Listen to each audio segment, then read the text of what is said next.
Всем привет из Вьетнама, меня зовут Илья. Я сейчас нахожусь в городе Ничанг, на берегу моря. Здесь такое вот каменное побережье, плещутся волны. Слева от меня находится мыс Хончонг. Кто не знает, что это за мыс, очень популярное место в городе. Одно из самых популярных локаций, куда приезжают туристы. Смотрите про это место по подсказочке в правом верхнем углу. Справа от меня находится остров. Там расположен буддийский храм на нем. Это остров Хондо. В переводе с вьетнамского «Красный остров». Почему он называется красным и что там расположено и как туда вообще добраться, смотрите тоже видео отдельное в правом верхнем углу по подсказочке. Все, кто сюда приедет в Ничанг, можете посетить эти оба места. Ну а я сейчас сижу ровно посередине. А пришли мы сюда с Тилей для того, чтобы подстричься здесь. Последнее время она постригает меня. Мы даже экономим на парикмахерских, хоть они здесь и очень недорогие. Примерно стоят $3 парикмахерская. И чтобы дома не мусорить, я недавно прибрался, хорошенечко все помыл. Мы решили прийти вот сюда, на это побережье, и здесь подстричь меня. Вот так вот необычно, забавно. Никто, я думаю, никогда вот так на берегу моря еще не стригся. И вот я сейчас это сделаю. В одном из последних видео я говорил, что YouTube приостановил монетизацию. И плюс еще ко всему было принято решение карточки Visa и MasterCard отрезать от использования. И за границей теперь их нельзя использовать. Поэтому все донаты и поступления от YouTube тоже нельзя использовать. Поэтому я принял решение искать работу в срочном порядке, любую. И вот у меня есть вариант попробовать найти работу в другом городе. Как там будут происходить дела, я все это тоже расскажу. Будем наблюдать вместе, но пока я не расскажу, куда я поехал. Следите за обновлениями на канале. Потихонечку я буду выпускать видео в свободное время. Сегодня я туда выезжаю на автобусе, на Слибасе. Сегодня покажу, как выглядит этот автобус. Это такие особые автобусы, где ездят лежа. Я уже несколько раз их показывал, но сегодня вот еще раз как раз покажу, потому что много подписчиков, которые подписывались после того, как я показывал эти автобусы. Ну а сейчас мы подстрижемся, почистимся от волос прямо в море на пляже и пойдем собирать сумку и все приготовления к отправке. Вот так вот получилось, немножечко поприличнее подровняла она. Ну а сейчас пойдем искупаемся в море, чтобы немножко смыть эти волосы. Вот мы снова на северном пляже. Сейчас, конечно, погодка не солнечная, не лучезарная. Волны тоже особо не подходят для того, чтобы кататься, скользить по ним. Но хотя бы перед поездкой можно еще искупаться. Когда еще представится возможность? Уезжаю я как минимум на 2 недели, а может и больше. Посмотрим обстановочку там, все разведаем. Если получится что-то заработать, то можно продолжать это делать. А если не получится, то я даже не представляю, что делать, потому что вариантов вообще других нет, кроме как где-то в срочном порядке искать какой-то любой заработок. Я говорю Тиле, что не получится сейчас покататься на волнах, но она мне говорит, что хочет попробовать.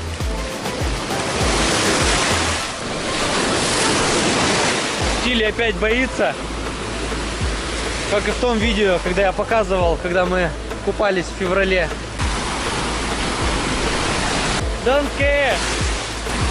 О!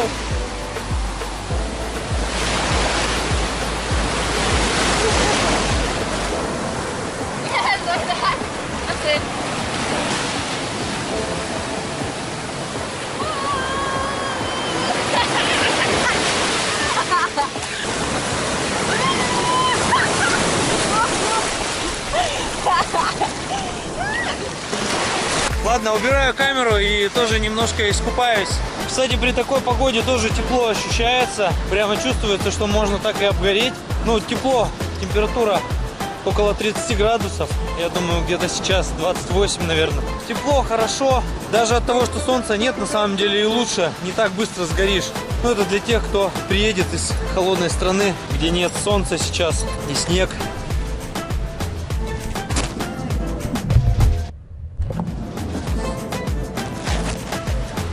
Ну вот, мы покупались вот так вот на досках. Сейчас вообще хорошие волны. Ближе к вечеру уже больше такие волны и более раскатистые, более предназначенные для того, чтобы на них кататься. Кстати, кто не понял еще, я же один поеду-то. Тилли со мной не поедет никуда. Она остается, а я еду пока на разведку. Попробую там, посмотрю, что к чему в этой новой для себя обстановочке. Ну, а там уже видно будет, как все получится. Впереди неизвестность и приключения. А на ужин у нас сегодня вот такие свиные кусочки. Свининка маринованная. Вообще прикол такой, что она была замаринована прям вот по вкусу, как стритфуд. Даже вот во всяких безлимитных буфетах такой же маринад используется свинины, когда жаришь.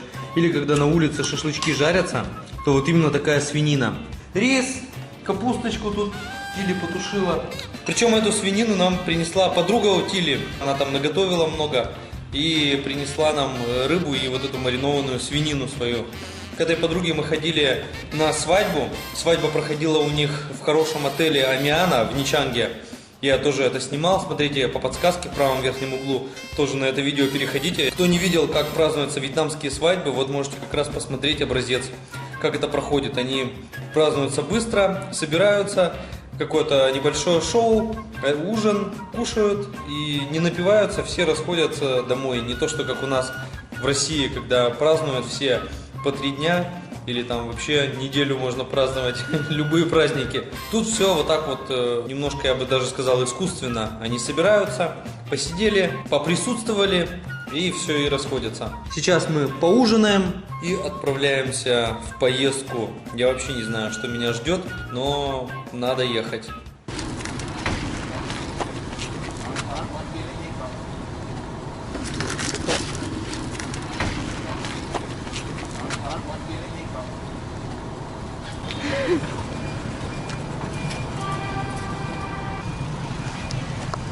Итак, друзья, мы сейчас на вокзале, здесь на окраине города, на самом севере Ничанга. Вот такой большой паркинг с автобусами. Я отсюда уже уезжал не раз, вот сейчас в очередной раз уезжаю туда, куда сейчас еду. Пока я не рассказываю куда, потому что я еще не знаю, как все получится. Я вообще не представляю, что будет, что меня ждет. Пишите в комментариях обязательно свои догадки, что вы думаете по поводу того, какой это будет город и зачем я туда еду. Но пока для меня самого это такая полузагадка. Я беру с собой даже байк, чтобы там не арендовать, чтобы было подешевле на своем ехать. Его только что погрузили сюда. Еду я на слипбасе. Это такой автобус, в котором едешь лежа, и там можно спать. Их бывает 2 вида. Обычный слипбас и есть VIP слипбас, где закрываешься шторками. Там удобное сиденье.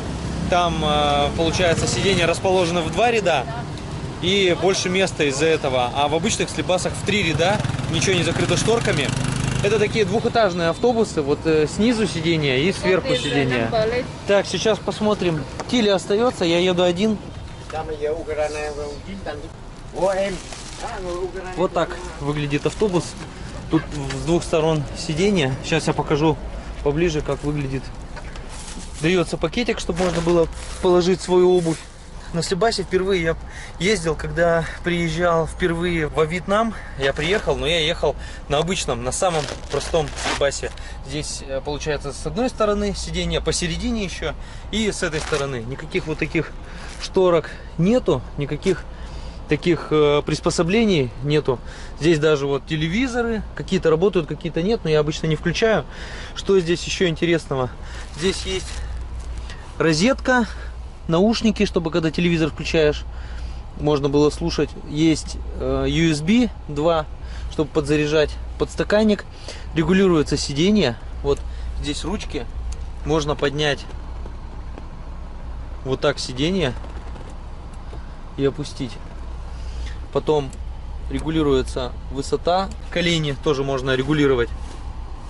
Дальше кондиционер здесь есть. Если холодно, можно его так призакрыть, а если жарко, направление здесь есть все. Вот здесь еще подушка и одеяло дается. Стоимость такого перемещения 350 тысяч донгов.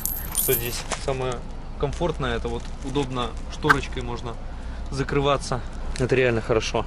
Да, 2 этажа, внизу аналогично. Я ездил и снизу, ездил и сверху. И на таких ездил.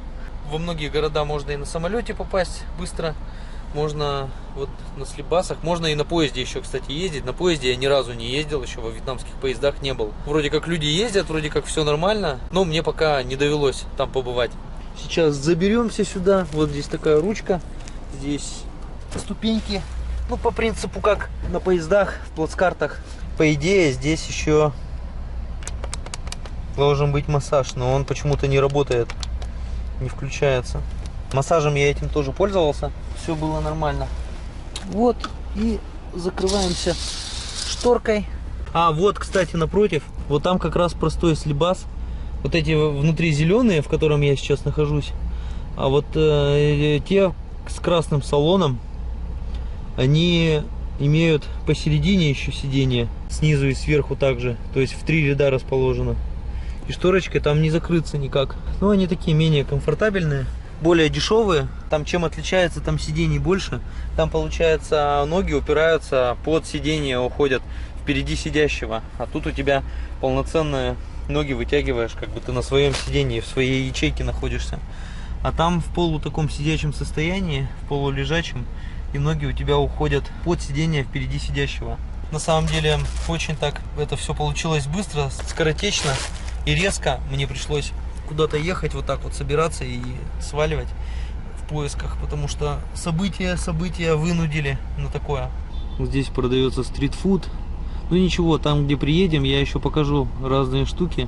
Какие-то новые блюда, наверное, засниму, покажу. Все, ребят, едем. Я сейчас включаю фильм, называется 1984 по Джорджу Оруэллу. Я книгу эту читал, мне она очень нравится, советую всем прочитать эту книгу. Она находится в списке самых рекомендованных книг для прочтения для каждого человека. Поэтому это не только мое мнение, что ее нужно прочитать каждому. А я сейчас еще и фильм посмотрю, освежу в памяти детали. Ну что, друзья, вот я и приехал, куда ехал. На самом деле уже прошла ровно неделя с того момента, как я выезжал. То, что вы сейчас видели. На самом деле первые дни было не так-то просто, тяжеловато, конечно. На новом месте пришлось искать новое жилье.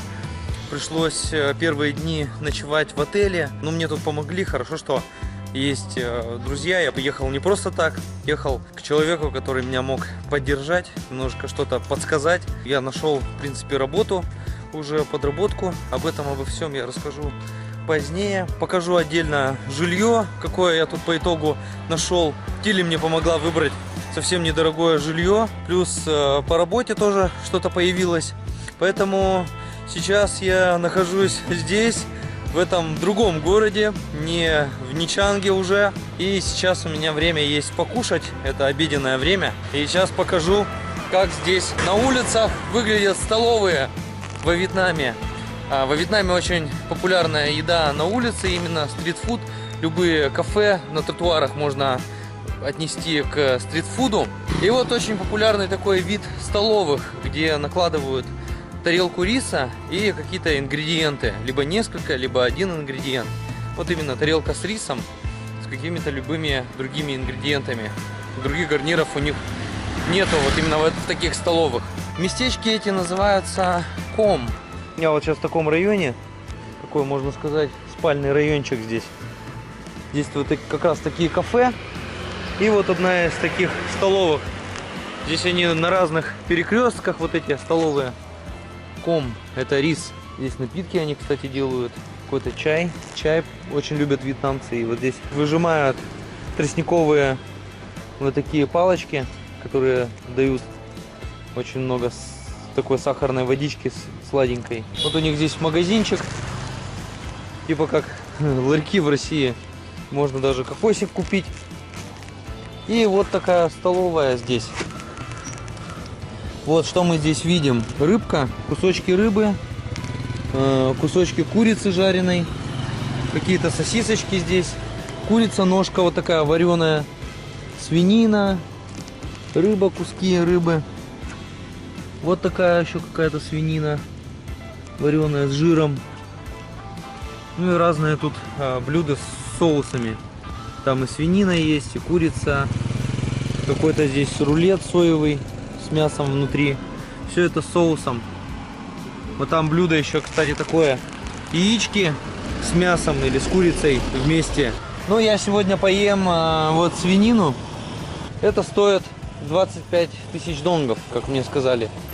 Вот так садишься за столик, такой маленький, такие пластиковые, почти как игрушечные стульчики. И мне накладывают рис, тарелку с рисом. На гарнир там какая-то может быть зелень быть еще вареная. Тут интересно, разрезают еще вот так ножницами прямо. Очень популярный здесь инструмент, именно ножницами все режут. Бульон, кстати, сюда на обед еще входит вот такой бульон с травой. Я надеюсь, что мне тоже его сейчас нальют сюда. В таких столовых я впервые питался, когда приехал во Вьетнам только. И мы вот так вот обедали после работы. Всего лишь 20 тысяч донгов стоило там вот такое вот блюдо. Только там у нас было, что несколько ингредиентов накладывали. Там 4 или 5 разных маленьких. То есть можно было яичко взять. О, даже зелень. Вот такого мне еще не приносили ни разу. Просто зелень. Здесь можно взять соевый соус. Я поливаю всегда рис соевым соусом. Обильно причем. Вот такой соус, кисло-сладкий. Да, и вот такой супчик с зеленью, с капусточкой. Это тоже стандартная такая похлебка. Я как делаю? Сюда накладываю рис немножечко. Еще можно соевый соус сюда же. Сюда же можно такую зелень еще положить. Вот так. Что это такое? Что-то мягкое. В общем, вот такие столовые. В самом дешевом варианте можно даже, по-моему, за 15 найти. Но стандартная цена 20-ка. Вот здесь 25. Может быть 35 где-то. Вообще классно. По вкусу как шашлык. Свинина жареная на гриле. Предварительно тоже замаринованная. Действительно вкусно. Таким, с дымком с таким. Чуть-чуть сладковатая. Но в целом вкус как у шашлыка. Так как на гриле пожаренная.